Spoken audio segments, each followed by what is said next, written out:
Assalamualaikum. Today sis nak share resepi serunding kelapa dengan daging cincang. Okey, apa kita perlukan?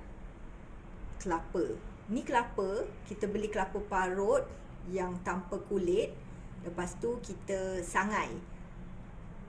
Sis buat cara yang mudah. Sis sangai dia dalam oven. Masukkan dalam oven, jadi dia tak mudah hangus. Balik-balikkan dia sampai dia jadi this color. Dia kering lah. Kita buat dia kering. Lagi dia kering, lagi dia tahan lama. Alright.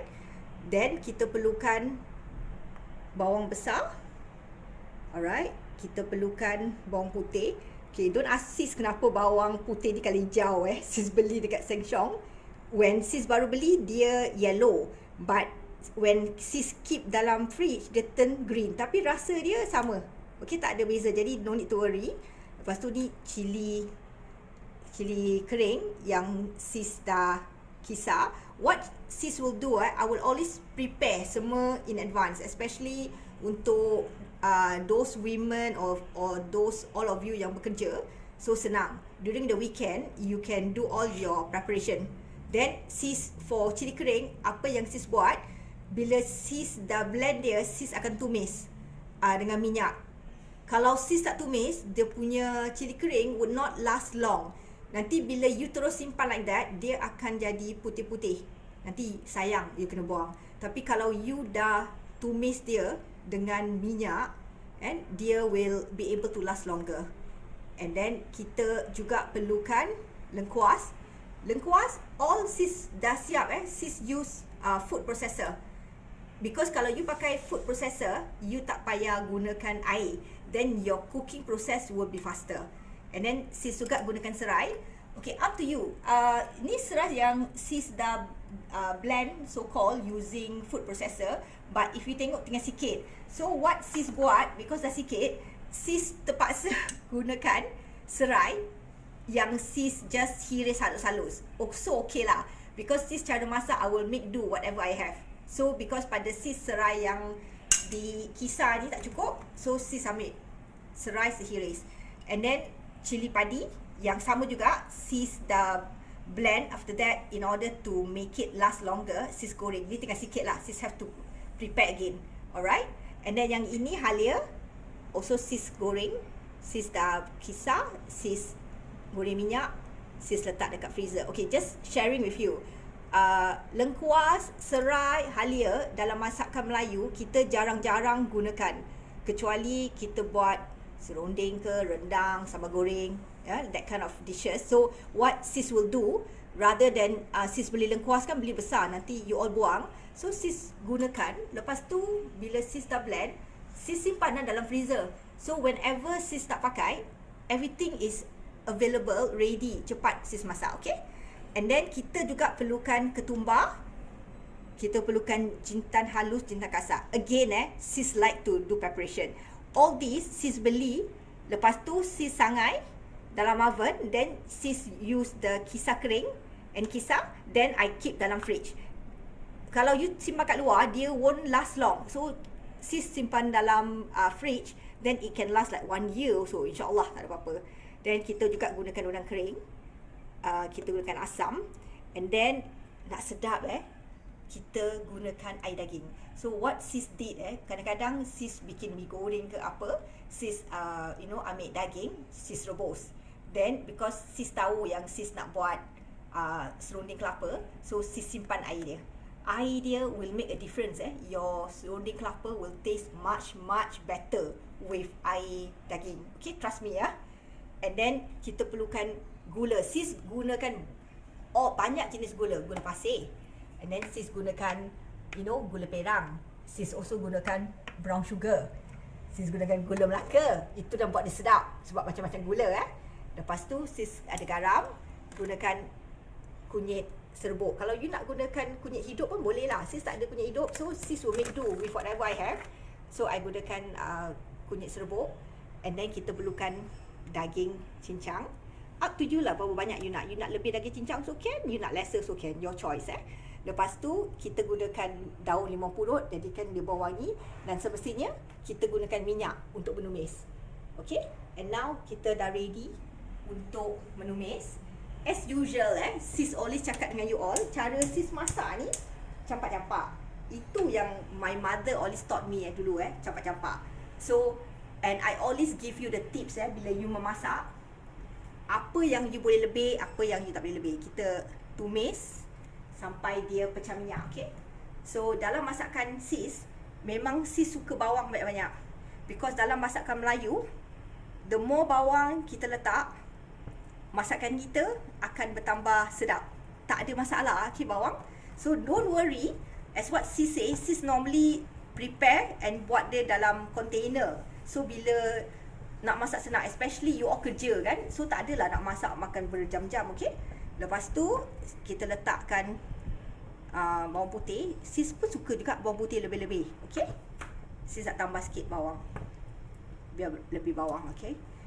Then kita letak lengkuas. Lengkuas jangan terlalu banyak sangat because lengkuas kalau terlalu banyak, like what sis always inform you all nanti makanan you akan rasa pahit sikit. Okay? Lepas tu kita letak serai. Serai tak apa banyak. Serai is okay because serai wangi. Alright, because sis, pada sis serai yang dah kisar ni tak cukup lah. Sis belum buat yang baru, jadi sis malas nak pergi blend yang baru. Sis ambil serai, sis serius lalu halus. Also boleh, no issue, okay? Kita buat dia kan, bukan dia buat kita kan. So up to you. Okay, lepas tu kita letakkan halia. Halia is okay lah, for the halia to be a bit more, it's alright.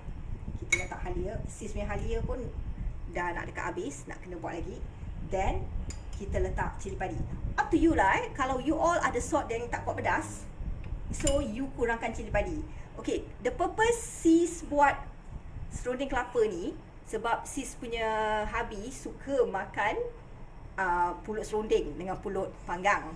Jadi, kalau you all nak buat pulut serunding atau pulut panggang, dia punya serunding kalau a bit spicy lagi sedap sebab pulut kan muak kan, sebab pulut tu ada santan. Nanti lain kali sis tunjukkan you all macam mana nak buat pulut menggunakan rice cooker. Okay, very easy. Memang, then kita juga taruhkan cili kering. Alright, as what sis cakap lah the reason sis buat serunding ni untuk pulut serunding, so sis akan lebihkan cili padi. Alright, so kita tumis dulu sampai garing. Sampai dia pecah minyak, sis dah campur semua kan. Kita goreng, kita kacau sampai dia pecah minyak. After dia pecah minyak, nanti barulah kita taruh yang lain, ketumbar, jintan dan sebagainya, okay? Okay, kita tumis sampai garing. Okay, now the chili ni kita punya yang kita tumis ni bahan dia dah dekat pecah minyak. So, what sis going to do, I'm going to put daun limau purut. Daun limau purut ni lebih pun tak apa, dia kasih wangi. Okay, so your serunding akan berbau wangi sedap. Kita taruh daun limau purut. Sis suka lebih-lebih daun limau purut sebab sis suka bau dia wangi. Okay, kita koyak-koyakkan. Kita jangan letak dia punya in the middle, dia punya stem Nanti orang-orang tua cakap dia akan pahit. Tapi sis tak tahulah tu apa yang orang tua kata. So sis ikutkan saja lah So what I will do, I just ambil, koyakkan daun dia, jadikan dia akan buat bau wangi dia keluar. Okay, sis taruh banyak.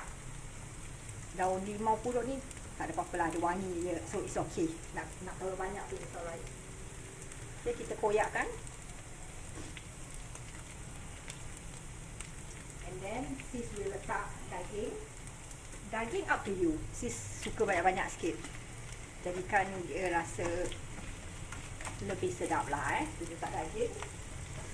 And now sis is going to letakkan all the ketumbar jintan dan sebagainya. Okay, now kita dah letak dan kacau to make sure tak hangus. Sis tak letak udang kering. Again, sis campak-campak agak-agak je lah. Sebab sis punya udang kering ni sebenarnya sis dah buat. As usual, sis basuh, sis sangar dalam oven, then sis use the small blender kering, then sis simpan dalam rice box. Jadi bila nak masak dah senang, semua dah ada. Now sis taruh ketumbar, again nampak-nampak. Nanti kalau tak cukup, because ketumbarnya kita dah sangai. So nanti bila kita dah letak bahan-bahan semua, Kalau kita rasa something is lacking dalam masakan you just taruh lagi lah. Because benda-benda ni semua dah disangai, jadi tak jadi masalah. You taruh kemudian pun is okay. Okay, kita nak kacau dia lagi, garingkan dia lagi sebelum kita taruh air daging dengan kelapa and gula. Okay, sis nak kasih dia garing lagi sekali. Alright. Okay, kita dah goreng ni, nampak dia dah macam minyak. Now sis nak taruh asam. Asam masuk again kita nak agak-agak. Lepas tu sis taruh air daging ni untuk kasih dia punya asam nanti lembik. Alright. Sis suka beli yang macam adabi ni yang dah siap. Yang kita taruh je air asam.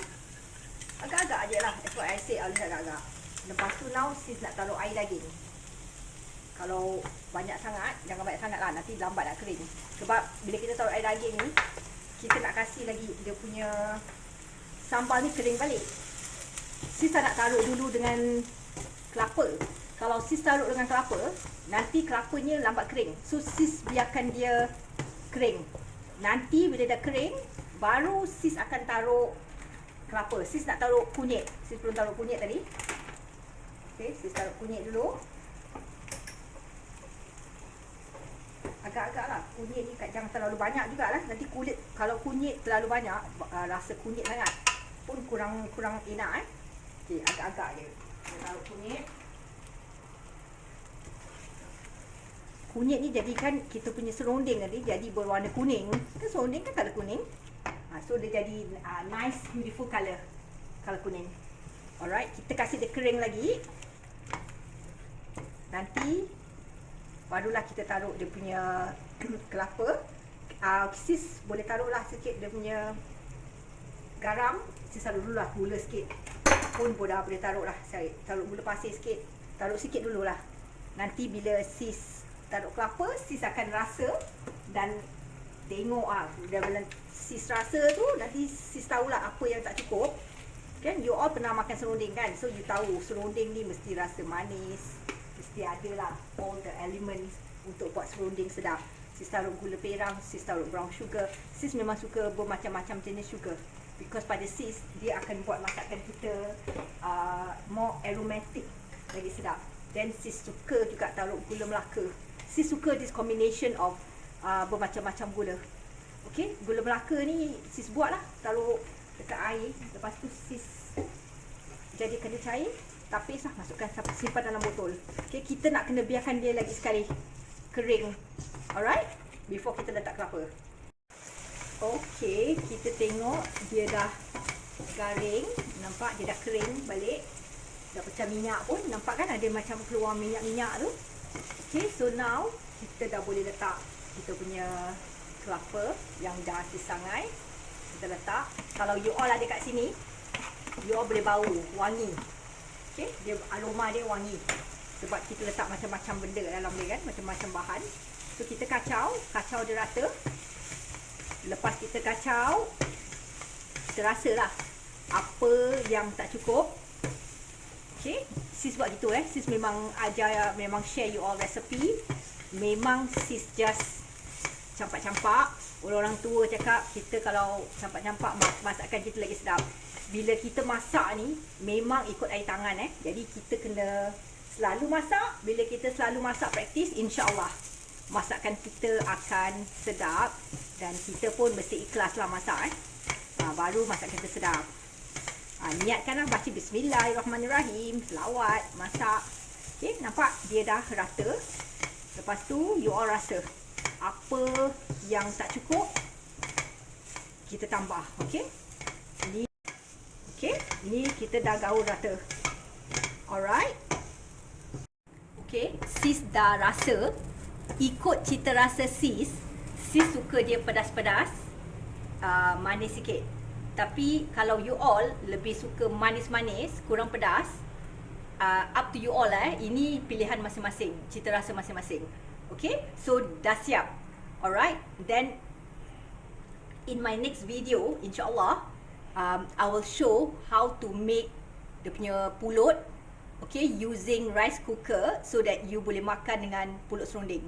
You boleh makan dengan serunding ni, buat pulut serunding, ataupun I tunjukkan you all the same kelapa ni, kelapa serunding boleh makan dengan buat pulut panggang. Alright? Okay, wait for my coming video. Look out for these two recipe. Okay, I hope you all go and try to make this recipe. Memang banyak bahan-bahannya, tapi trust me, rasa dia memang sedap. Okay, alright, selamat mencuba, and remember to subscribe to my YouTube channel. Okay, bye.